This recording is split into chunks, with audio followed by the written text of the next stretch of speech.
Imagine an interior style in which fairy tales and music are your muses. A style that's equal parts ethereal whimsy and guttural rock and roll.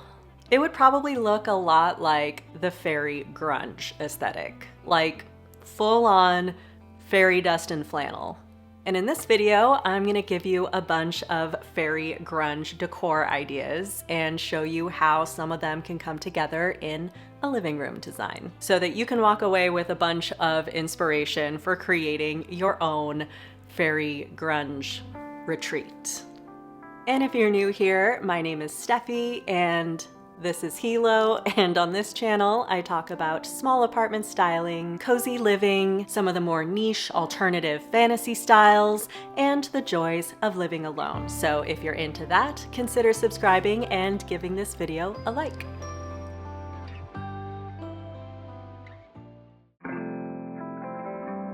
So first, let's define what Grunge Fairycore is and what it can look like in a decor sense. Because like with a lot of the more alternative styles that I cover, this is a style that seems to be more represented in fashion than it is in home decor. Like if you search for it on Pinterest, you'll find a bunch of outfit inspo, layered lace, combat boots, smudged eyeliner, mossy sweater textures, not a lot of interiors. So what would a grunge fairy room look like? I think first of all, the key is to be hyper aware of the duality to this style. It's the ethereal fairy dressed in flannel and Doc Martens. It's whimsical femininity that can cut with an edge of rock and roll spirit. And that's something that I think gets a little lost in translation when this style gets interpreted, is the rock and roll of it. Grunge isn't just an outfit aesthetic. It's, of course, a musical genre. And as a born Seattleite, it's an undeniable part of my culture. Alice in Chains pumps through my veins, and Nirvana is basically encoded in my DNA. And yes, these being two of my favorite bands of all time is of course going to influence how I interpret this style, as it should, because aesthetics are not inherently shallow. The way they can be interpreted can be shallow, but any aesthetic, any trend, any artistic movement has depth and cultural significance to it. And grunge, there's meat to it. And teeth, frankly. Grunge was a beast that took a big-ass bite out of the cultural zeitgeist in the 90s and completely changed the music, fashion, and media landscape. So when doing this style, we're tapping into that gravitas of grunge. And honestly, if you've been following me for a while, you know that music plays a big part in my decor personally. So of course I'm gonna harp on the fact that Grunge Fairycore is 50% whimsical fairy vibes, of course, but the other 50% is a music-based subgenre. What an interesting juxtaposition, right? On one hand, it's fairy lights and florals. On the other hand, it's plaid and punk. It's soft, enchanted woodland energy, and it's also distorted guitar, worn leather, and disillusioned angst. This Kurt Cobain, Tinkerbell love child of a style is all about playing with these opposites. So what can this look like in a room? Let's get into the decor pieces I found and I'll show you, starting with some wall art. And with these wall art selections, I'm really hammering home the grunge fairy duality. When you're referencing this style in your decor, really think about this dance, the back and forth between soft and loud, gentle and aggressive, ballet and a mosh pit. Grunge Fairycore is like a Sonic Youth song, which is famous for its soft, loud, soft structure, where the vocals and instruments alternate between delicate and ethereal to loud and intense. And if you think of this in terms of wall decor, it's a recipe for a visually dynamic wallscape. And that's what we always want. And you'll see with these pieces I've selected, I've gotten pretty literal with the theme here, between the literal depictions of fairies and the literal grunge band posters. You don't have to be this on the nose, of course, but as a lover of both fairies and rock and roll, I just had to indulge myself. At the end of the day, when shopping for this style, just think about what fantasy means to you and what grunge means to you. And then think about how you can visually marry the two. Whatever wall decor you choose for this style, the overall atmosphere should have that Sonic Youth sensibility, that soft, loud, soft.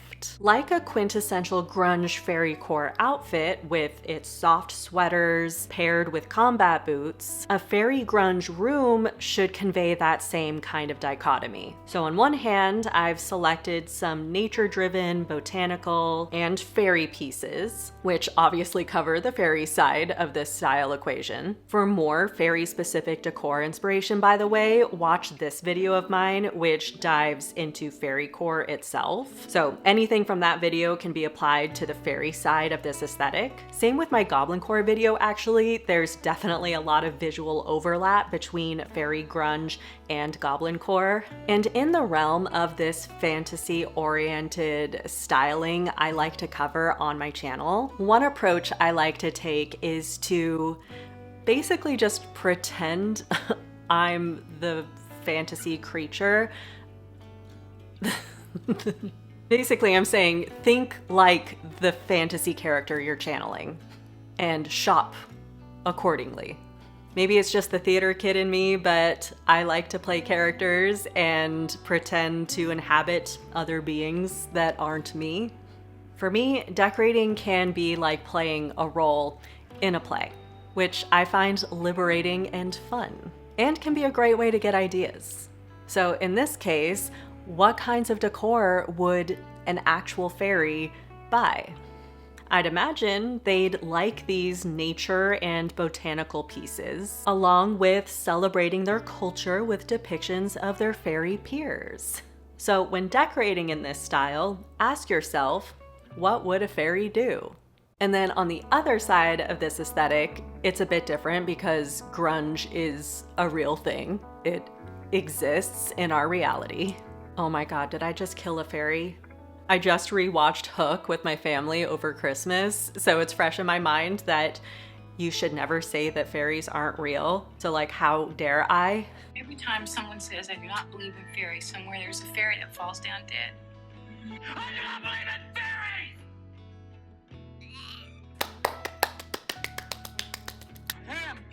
I'm clapping. Look, you're alive.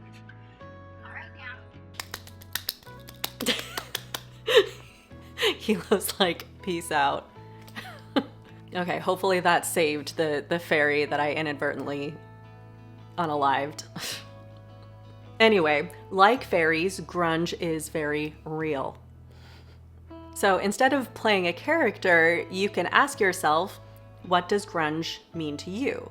What are your favorite bands? Are there any cool posters or art pieces that depict those bands? Or if you want to be less literal with it, what is it about the spirit of grunge that appeals to you and can benefit the style of your space? Is it the sense of rebellion, the rejection of the status quo, the celebration of misfitdom? Is it the 90s nostalgia? Maybe it's the grit, the lack of polish that flies in the face of the pathological quest of perfection that plagues your daily life? Okay, I've started projecting, but you know what I mean. You can also look to the Pacific Northwest for inspiration, especially because it really embodies fairy grunge in and of itself. It's the birthplace of grunge, and it's super foresty here. It looks like a place where woodland fairies would live. Gracing your walls with P&W imagery creates an immediate sense of green, woodsy, rainy, foggy, mossy beauty, which is perfect for this style. And if you can support a P&W artist like this one I found on Society 6, Hannah Kemp, even better, because it would only add to the authenticity of the grunge side of things. Overall, a Grunge Fairycore wall art selection is equal parts fairy cosplay, anti-establishment rebellion, and undeniable Pacific Northwest spirit in home decor form. Lean into these elements and you can't go wrong. Now let's get into the decorative accents I found. Once again, we're playing with whimsy, nature, and quintessential grunge visual elements here. Plaid, for example, is a grunge staple, so working it in via a throw pillow or blanket is an easy way to convey that flannel shirt vibe, because there's nothing more emblematic to Pacific Northwest culture than the flannel shirt. From its humble beginnings in the logging industry here to becoming an accidental fashion icon due to grunge's explosion in the 90s, the plaid flannel button-down isn't just a shirt, it's a sacred symbol for my people. So channeling that in a fairy grunge room is a no-brainer. Then on the other side, we're tapping into the fairy whimsy with, of course, fairy lights. When I picture a fairy grunge room in my head, I see a dark and earthy color palette, rock and roll details, and just the requisite edginess that comes with grunge, paired with pretty fairy lights. The contrast is just delightful. And you can do the simple fairy string lights, which you can find anywhere and can't go wrong, but I found some that have a unique twist to them, from mushrooms to lilies. This is where the enchanting, almost kitschy playfulness of fairy grunge comes in and lightens things up a bit, literally. And then continuing with this theme of contrast, I love the idea of incorporating this record player in a grunge fairycore room. It has the soft, dainty floral side, fit for a fairy, obviously. But imagine like Chris Cornell's voice just wailing from this pretty little thing. I mean, if that doesn't capture the duality of fairy grunge, I don't know what does. And then picture surrounding this with records from the creme de la creme of grunge. You could create a whole visual music tableau that totally drives home the dueling sides of this style. And then this pillow captures that same effect. A fairy riding a bat. It's so metal and so adorable. And then for some shelf and tabletop accessories, I found some things that lean into the enchanted forest fairy tale vibe, like this mushroom cloche that looks like a little pixie home, and this fairy lounging on a crescent moon, and a mossy faux floral sprig that looks exactly like the ones I have, which is one of my favorites in my apartment. All of these can come together to add texture and a magical atmosphere to any surface. And when paired with a coffee table book like Cobain Unseen, which is another item I personally own, and then along with something like this badass candle, which embodies two things that pop up over a crowd at a concert: the horn-shaped hands and the flames from lighters during a power ballad. I mean, how perfect. With all of these accents, your shelf or tablescape would completely embody grunge fairycore from multiple angles. Like with most of the styles I cover, the goal with your decorative accents is to look collected, personal, and thoughtfully placed in a way that tells a visual story. And of course, like I always say, the best way to achieve this is to go to your local thrift store or antique shop. If you happen to live in the Seattle area, Fremont Vintage Mall is filled with grunge music pieces. Like, the place is practically a shrine to Kurt Cobain. He's lurking around every corner in there. And then with it being a vintage mall, it's also filled with all kinds of magical little treasures that are very well suited for fairycore. So check it out if you're in the area, or watch this video of mine to get an in-depth walkthrough of the shop. It really is a sight to behold.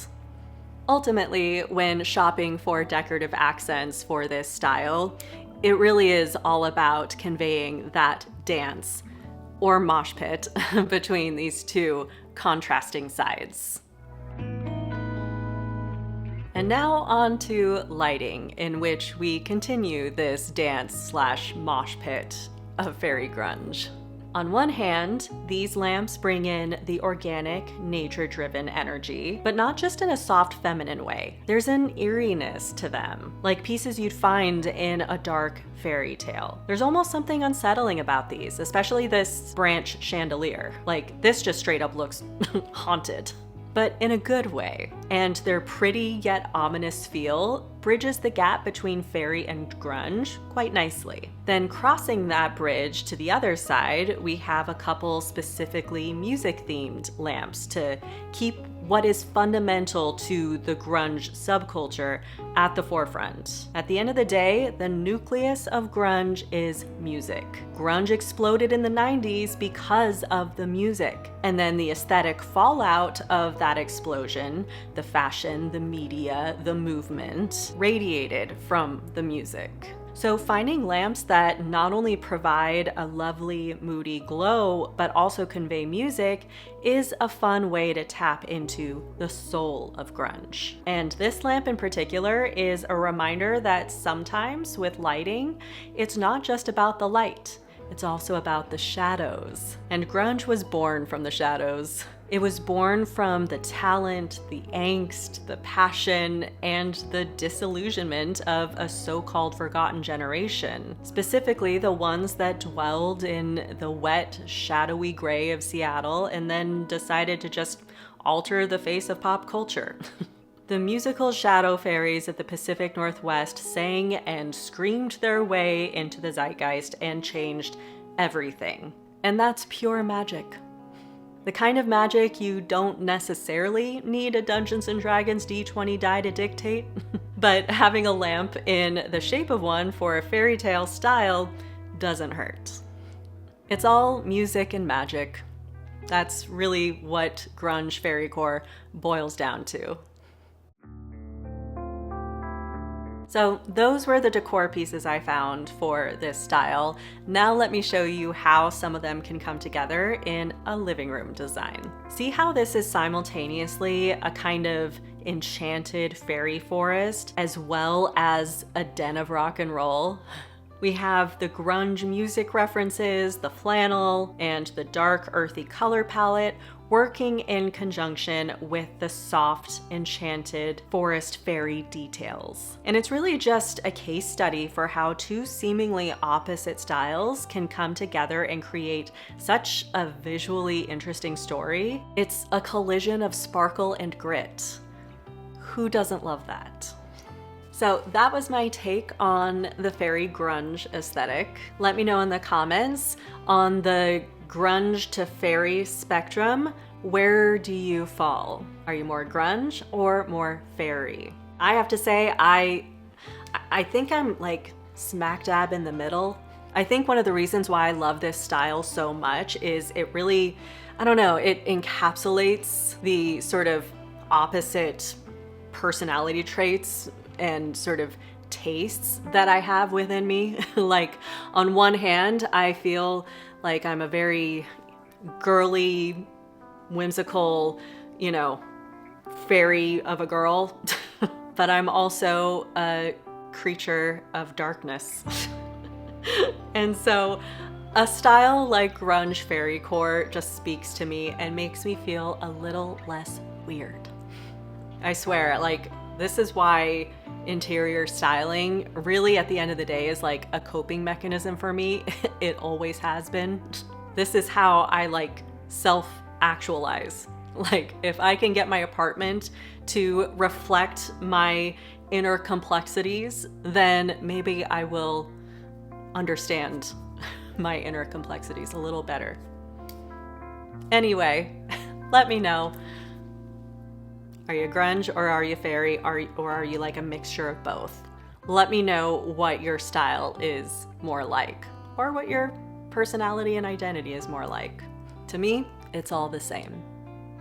If you liked this style, then I recommend you watch this video I made about dark cottagecore recently. If you like fairy grunge, you will likely enjoy dark cottagecore as well. So give this one a watch next for some more ideas.